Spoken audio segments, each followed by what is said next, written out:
Bonjour tout le monde, Marc-André de motocycliste.net et je suis avec. Jean Palais, Motojournal, les zones adrénaline. Et aujourd'hui, on parle de la toute nouvelle Honda. Hey, c'est une primeur canadienne. Oui, la oui, oui. Transat XL 750 2024.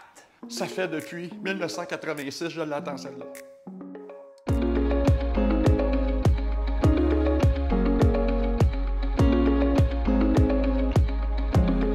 Oui, mais en fait, effectivement, 1986, eux autres, il y avait ça en Europe. 89-90, ça a traversé en Amérique du Nord. Puis nous, on attendait, puis on attendait, puis on attendait. Mais là, on a fini d'attendre, on l'a enfin, puis en plus, avec un nouveau moteur.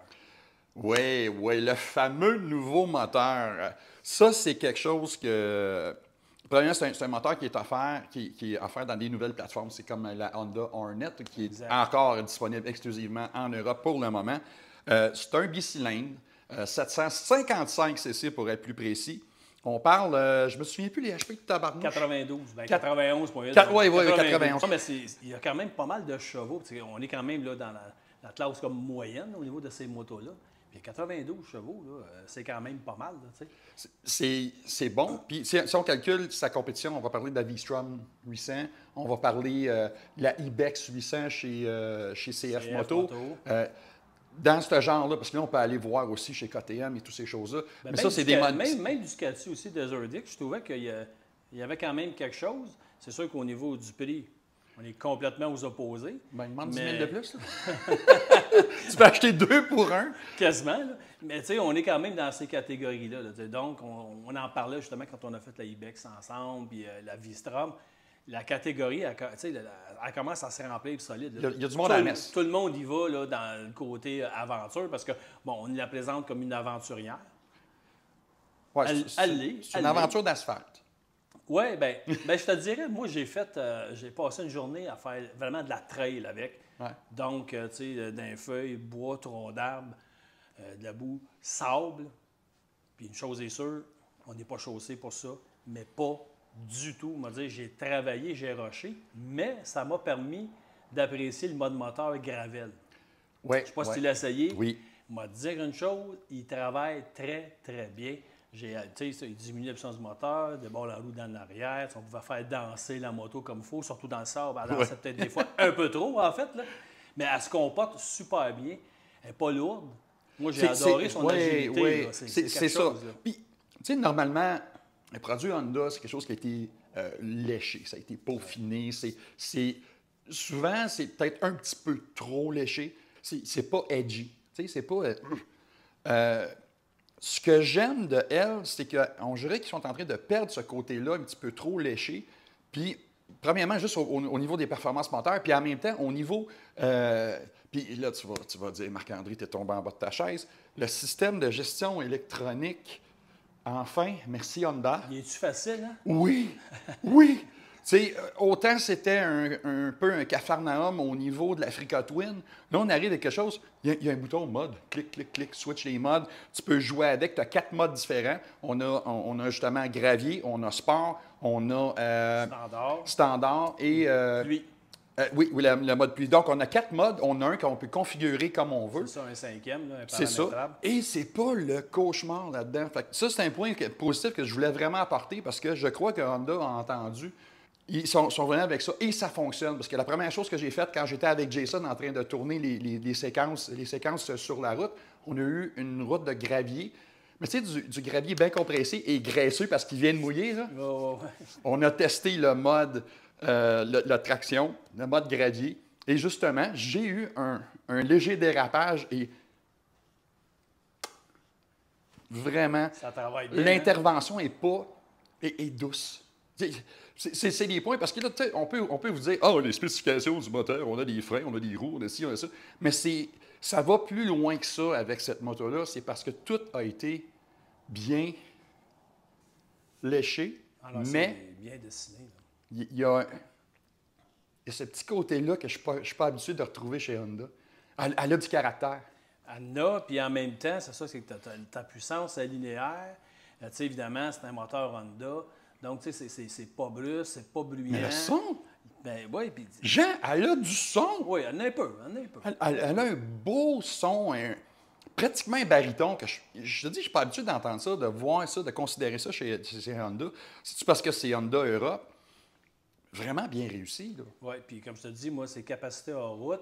Tu sais, souvent, on nous présente, bon, ben, on l'a vu un peu avec la V-Strom, la 800. Oui, tu as des capacités hors route, mais elles sont très limitées. Là, je me disais, est-ce qu'on a affaire à la même chose? Mais je suis obligé de dire que non, la moto est capable.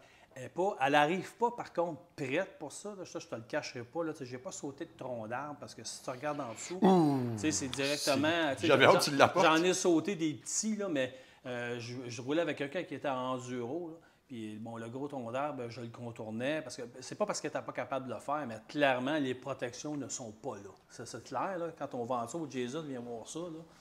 C'est comme. Attention où tu passes, hein?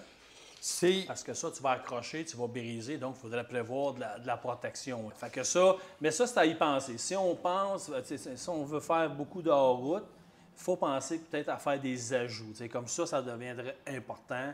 Bon, c'est sûr, au niveau aussi de la protection des mains, bon, il n'y a rien. Il faudrait penser à ajouter. Crash bar. Exactement. On a vu justement Honda dans leur vidéo, lorsqu'ils parlent de leurs accessoires, qu'ils ont vraiment le kit avec les sacoches en arrière, puis le kit de crash bar, les barres de protection. C'est bien. J'aime pas les valises, mais ça, c'est une question de goût. Mais ils ont un kit complet qui va être le fun. Puis qu'est-ce qui est le fun dans l'Adventure, dans Moto Aventure, c'est que l'après-marché, ça ne sera pas très, très long qu'on va avoir accès à une panoplie d'accessoires. Mais ça, là, il faut y penser particulièrement parce qu'il y a certains modèles. Si on parlait d'Ibex, déjà, les protections viennent avec, tu as des choses comme ça. Tu sais, la Transat, l'échappée, là, ça se peut que tu verses 2-3 larmes parce qu'il n'y a pas... Ça va faire mal. Il n'y a pas de protection, tu sais. Puis l'autre affaire, encore une fois, Honda, puis vous n'êtes pas les seuls, quand on fait une moto aventure, avec des chambres à air, là. C'est comme, on peut-tu arrêter de faire ça, puis d'y aller sans tube, là, on est supposé de faire du hors-route, là, changer ça. Nous offrir peut-être un modèle supérieur avec le kit de protection, comme c'est offert chez certains manufacturiers. Là, tu peux acheter un modèle avec tous les équipements dessus. Absolument. Nous offrir justement la possibilité d'avoir...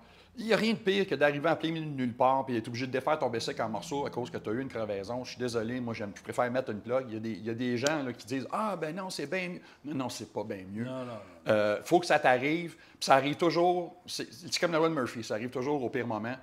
Ça prend des roues qui sont capables de travailler sans tube. Ça gâche l'expérience parce que tu sais que tu vas en avoir une crevaison. Puis quand ça arrive tout le temps, sont ici. Là. Si tu n'es pas mécanicien... Comme moi. C'est just too bad. Il faut que tu appelles la remorqueuse, puis ça va arriver tout le temps quand tu es en plein milieu de nulle part parce que personne ne peut venir te chercher. Là, ça va coûter à ta table, puis là, tu vas rouler sur ta roue pour sortir de la traîne. En tout cas. C'est parce que c'est pas grand-chose. C'est comme de penser justement à faire ça. Là. C'est pas ça qui va faire la différence au niveau du prix de la moto. Bon, oui, si tu rajoutes des équipements, je peux comprendre, mais ça, là, on s'entend-tu que c'est un détail. Là. Tu paierais-tu 500$ de plus pour l'avoir? Oui. Plus? Ben oui, ça, moi c'est sûr et certain. C'est sûr et certain. Parole de mécanicien, tu ne veux pas faire une trip à 11 h le soir dans une trail. Le bicycle, il va rester là. Moi, je vais m'en aller, je vais embarquer en arrière de quelqu'un d'autre. C'est sûr.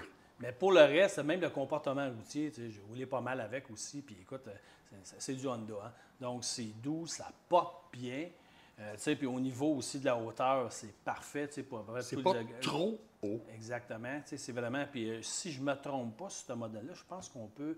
je pense qu'il se vend aussi une selle... comme plus haute ou plus basse. Là. En tout cas, tu peux t'ajuster. Un kit de lower. Mais toujours est-il que moi, au niveau de ma grandeur, c'était parfait. Conduire debout, poste de pilotage, c'est facile. Le guidon est large, donc facile à travailler quand on pilote debout, quand on est en sentier. Mais sur l'autoroute, la puissance est là quand même, 92 chevaux. Puis l'électronique aussi. On peut tout ajuster. Rentrer sur autoroute sans obliger de descendre de 2 vitesses, mettons. Génial. Attire bien en 6e à 60 km/h, tu donnes du gaz. Ouais. Le moteur ne fait pas... Ça tire. C'est très bien. C'est un crank à 270 degrés. C'est plus qu'excellent. Ça ne vibre pas. Ouais, ça tire tout le temps. À vitesse d'autoroute, on va dire entre 90 et 110 km/h, il dort dans le trou. Ça ne consomme pas. La consommation d'essence est extrêmement raisonnable sur ce véhicule-là. C'est vraiment... chose de bien. Ah, oui. Une bulle fonctionnelle. Oui, exact. C'est vrai que non, elle fonctionne bien. C'est pas juste une parure, là. c'est sûr que ça ne protège pas énormément, mais ce qu'on veut considérer d'une bulle comme ça sur une moto aventure, c'est enlever la turbulence. Puis contrairement aux 2 dernières aventures que j'ai essayées, il y a tout le temps de la turbulence, dans la palette en haut. Après 1 heure, ça commence à être gossant. Lui, non. Ils ont réussi à faire... En tout cas, ils ont travaillé là-dessus. C'est vraiment... Puis bonne suspension aussi, là, on ne se le cachera pas. Même chose. Moi, impressionnant pour ouais, parce pas que ajustable. Moi, je me suis amusé quand j'ai fait justement beaucoup de route avec, quand j'ai fait de la trail. Oui, j'ai piloté un peu debout, mais pas beaucoup. Je restais assis pour vraiment la tester comme il faut. J'ai pogné de la bosse solide, là. Écoute, la moto, elle y allait, là, ça suivait. Là, écoute, la suspension travaille super bien. Et même sur la route, c'est sûr que, bon, sur la route, un petit peu plus molle parce qu'elle est plus... Elle est bâtie aussi en fonction de faire du hors-route. Mais sinon, là, écoute, j'ai été surpris. Puis évidemment, mais la moto est super agile. Écoute, c'est une bonne machine, pas chère surtout. C'est 13 500 13 500, j'ai comme l'impression qu'il n'entraînera pas gros dans les salles de monde parce que ça va partir comme des petits pains chauds. Puis elle est quand même belle. Normalement, oui. Honda, très, très sobre. Il y a une ligne, il est un petit peu plus racé que ce qu'on est habitué d'avoir chez Honda. Puis je suis content de voir ce renouveau-là chez Honda parce que j'ai toujours aimé le produit Honda. Sauf souvent, c'était trop léché, pas assez edgy. Là, c'est beau, mais c'est conservateur. Puis on est ailleurs aussi, tu sais, de la Flica Twin. Puis ça, parce que, tu sais, on s'est détaché. Puis ça, c'est, comme je te dirais, c'est parfait pour ça parce que justement, c'est une autre catégorie, c'est une autre genre de moto. Puis là, je pense que, tu sais, ben, ils l'ont bien fait. Écoute, ils ont l'expérience. Depuis 86 ailleurs, c'est pas comme s'ils arrivaient qu'ils sortaient de nulle part. Là, c'est juste qu'on l'a ici maintenant. Puis avec tout ce qu'il y a de nouveau puis de ce qu'il y a de meilleur depuis ces années-là. Ils ont eu 40 ans pour nous la préparer avant de nous l'amener. C'est ça. Fait que là, je pense qu'à un moment donné, tu vas être capable de livrer quelque chose qu'il y a de bien. Puis ils l'ont fait. Là, c'est vraiment, en tout cas, moi, mon expérience, j'ai apprécié parce que j'ai vraiment fait les deux. Je l'ai fait travailler beaucoup. Je te le cachais pas. Là, les pneumatiques, j'ai rushé ma vie. Là. Ça, c'est sûr et certain. Mais je ne l'ai jamais échappé pareil. Parce qu'elle travaille bien, puis elle a fini, puis le poids aussi, moi, ça me convient parfaitement. Moi, tu le sais, ce que je préfère, c'est dans cette catégorie-là. Moi, les grosses hors-route, je trouve ça lourd. Tout. Ça, là, c'est parfait puis, pour moi. C'est parfait aussi pour quelqu'un qui débute dans la moto-aventure et quelqu'un qui est expérimenté comme nous autres, ou même plus que nous autres, du hors-route extrême. La machine peut le faire, est adaptable. Pour moi c'est ça, c'est pas un couteau suisse, c'est juste simplement une moto qui va se morpher à son utilisateur. Puis ça, je trouve ça vraiment bien. Avec la fiabilité légendaire de Honda. Juste garder en tête, par contre, c'est sûr que quand on l'achète, si on pense faire du hors-route, elle n'est pas prête complètement à faire du hors-route comme certains autres modèles dans d'autres marques. Juste garder ça en tête, puis si on pense faire ça, prévoir à faire des ajouts, puis là, c'est sûr qu'après ça, on est en business pour faire du hors-route. C'est ça. Allier au monde, tenue, pas de bas, c'est à nous autres de l'habiller à notre goût. Fait que, ben écoutez, ça, c'est la Transalp 750. Prenez le temps d'aller voir votre concessionnaire Honda le plus proche. Et nous autres, qu'est-ce qu'on va faire? Bien, on va vous dire de vous abonner à notre chaîne YouTube, la chaîne aussi YouTube de Jean, qui est...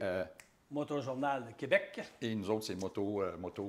Vous pouvez vous abonner aussi au magazine Motojournal, nos réseaux sociaux, name it. Pouce en l'air, très important. Si vous aimez ce qu'on fait, bien évidemment, encouragez-nous. C'est ça, bien, c'est ça. Venez nous voir sur Facebook et tout l'agrément. Parce que nous autres, on est des passionnés, on est des tripeurs. Ça, c'est cool. Fait que là. Ça va rouler, nous autres. Ouais, ça, le problème, c'est que Jason, il a dit qu'il voulait partir avec. Puis que ça allait aller mal s'il y a quelqu'un qui est touché. Ah ouais? OK. Bon. En tout cas, les suspensions vont travailler. Salut!